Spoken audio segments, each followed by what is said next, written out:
I decided to take fundamentals because as an entrepreneur, and especially in direct sales, you have structure, but you also have a lot of freedom. So I was intrigued by the course because it encompassed not just time management and like business skills, but also life skills that I could take in all areas of my life.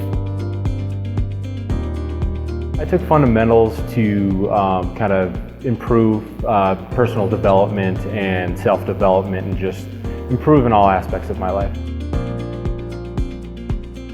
So I took the fundamentals course because just for time management, I guess that's one aspect that I've learned a lot from Eric, and just kind of relieving some stress and just really getting everything down on paper so I don't really have to stress as much. And it really just gave me the power of having like peace of mind.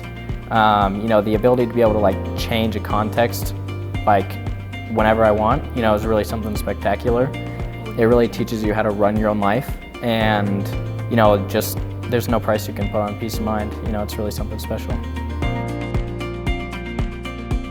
Once you put it all out in front of you and you've got it on a calendar, as long as you've got the integrity to follow that list and just do, you know, hour by hour everything you had written down, you'll have success. You'll get to where you want to go. I now feel like I'm running my business instead of being run by my business. I knew that there was certain things I needed to improve on, but as we really dug in, it was nice to just have a clear picture of where I needed to put in more effort and improve on. What surprised me most is how easy it was once it was broken down. Like, wow, I just needed these steps and this guidance and this homework basically to get to where I am today. It just gets me going. It'll just kind of open your eyes to some new things.